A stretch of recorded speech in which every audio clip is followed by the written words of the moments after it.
Bom, eu fui formado na FAO em 59 e voltei como professor em 64 e dei aula durante 40 anos na área de projetos na FAO da USP.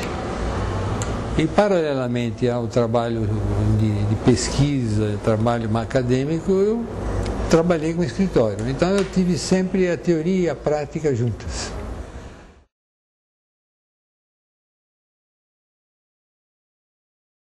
Eu acho que vai existir uma espécie de arquitetura antes da Petrobras e uma arquitetura depois da Petrobras, o SEMPS do Rio, né?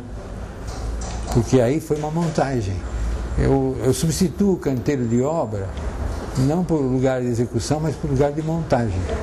Você recebe as peças industrializadas com qualidade excepcional e as monta perfeitamente. Com um cronograma, com um planejamento de obra violento, o que você não consegue fazer na obra convencional. Então, eu acho que já hoje você vê já um crescente aumento gradativo de projetos em aço. Ainda o pessoal está começando, está na fase que eu estava em 70, né? Tudo bem, mas acho que é um alento, pelo menos, no sentido de que esse caminho vai se constituir um grande caminho. Mesmo porque o Brasil é uma montanha de ferro, né? É um absurdo a gente não usar esse material que está disponível, Minas inteira é ferro, é aço, é ferro para ser trabalhado para aço, né? A passagem de ferro para aço é só a carga de carvão, né? Então é um negócio de passar por siderúrgica e transformar em peças metálicas. Então eu acho que o contexto agora mundial é violentamente favorável ao uso do aço, porque não tem nenhuma obra de porte que você não faça mais em aço. Todos os estádios, as coberturas de hangares, estações de trem, estações metroviárias, centros de distribuição, supermercados, shoppings, todo mundo está utilizando o aço no mundo inteiro. E aqui está começando também a se desenvolver esse sistema, né? Com todas as dificuldades que eu falei, de um país que não cresce igualmente na educação e na cultura, né? Ele incha, né? É um país que vai inchando, as cidades vão inchando. O exemplo disso é essa cidade, que é terrível em termos de vida urbana, né? Elas não tiveram desenvolvimento, elas tiveram um inchamento. E não se investe em cultura e educação, que é fundamental. Se não investe em cultura, você não forma gente, você não forma técnica, você não faz tecnologia e ciência. E não se faz mais arquitetura sem ciência hoje, né? Até a minha definição de arquitetura é o encontro equilibrado e harmônico entre o conhecimento sensível e o conhecimento científico. Só daí que vai sair a arquitetura. Ou sai construção, de um lado, ou sai escultura em grande escala, que é o que se fez muito no Brasil, né? Eu acho que não é nem uma coisa nem outra. A arquitetura é muito além disso. É um encontro equilibrado e harmônico dessas duas grandes áreas, a área científica e a área do conhecimento sensível, né? Ela é arte, mas é arte que tem uso, que tem gente habitando, né? Que tem que ter conforto térmico, conforto acústico, que tem que ter economia de ar, de água, economia de melhoria geral de não ter resíduos, não ter desperdício, de ser cada vez mais ecoeficiente, mas cada vez sustentável, né? Esta obra do SEMPS tem 48 itens de ecoeficiência. Pra você ter uma ideia do que é tecnologia hoje em nível mundial. Essa obra é de nível mundial. No dia 7, acho que é na quarta-feira, às 6 horas da tarde, que haverá uma série de palestras, eu farei a palestra das 6 horas da tarde, que é me pediram para falar sobre a arquitetura século XXI, a arquitetura deste século, né? Então eu vou dividir esse assunto basicamente em 3. O que são os conteúdos conceituais do século XXI, o que caracteriza o século XXI, o que ele tem de muito importante. Depois vou falar o que é a arquitetura do século XXI, como resposta a esses conceitos todos deste século. Depois vou dar uma bateria de exemplos, um conjunto de exemplos de arquiteturas feitas no exterior, feitas a partir de 2000, as recentes construções e as minhas também fiz a partir de 2000. E talvez do Lelé também vou mostrar algumas coisas, da rede Sara Kubitschek, né? Então, eu acho que a gente vai ter um material muito rico nessa palestra para mostrar o que está se fazendo no mundo e o que nós estamos fazendo ainda aqui, né? Como nós estamos atrasados. É um choque de cultura que eu acho importante que se dá. Por isso que eu estou fazendo uma parte inicial, mostrando quais são os conceitos que caracterizam o século XXI, né?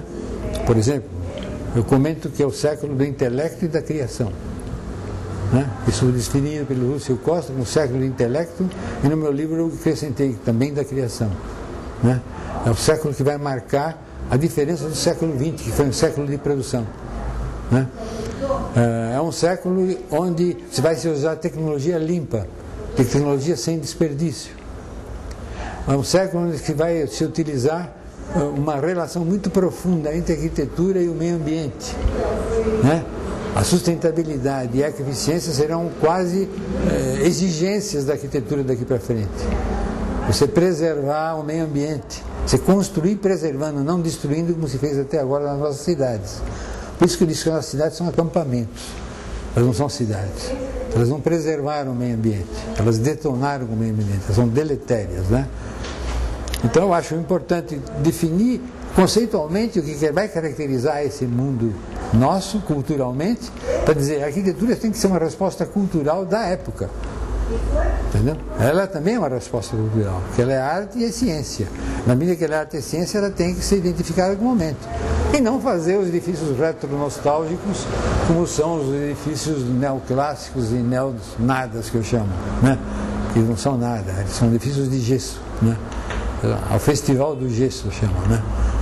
Então é muito importante que nesse momento,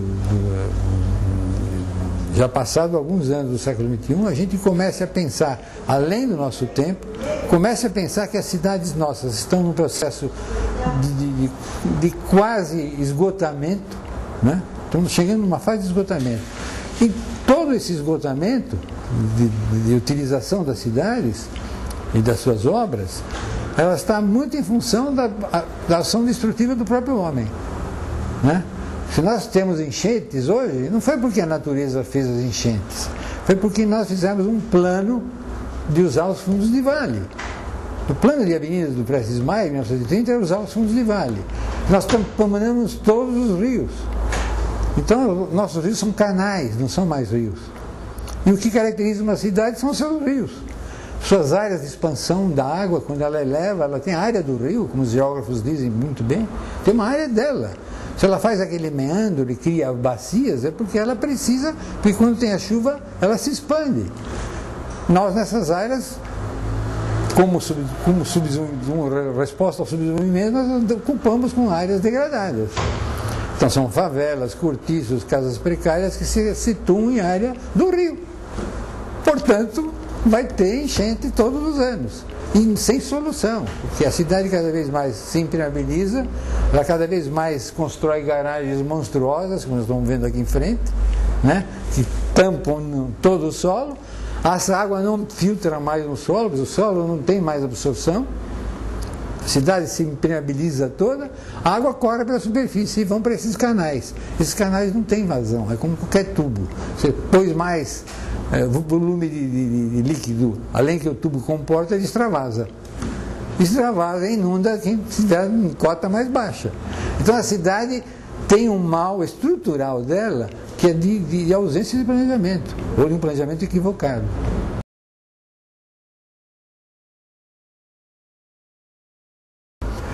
O problema todo é que o termo sustentável, que foi durante 40 anos eu usei em todas as minhas obras, não o termo, a atitude de fazer obras sustentáveis, o termo é mais recente, mas eu sempre fiz obra onde o elemento de envoltório, seja construído ou natural, fosse estrutural no meu projeto.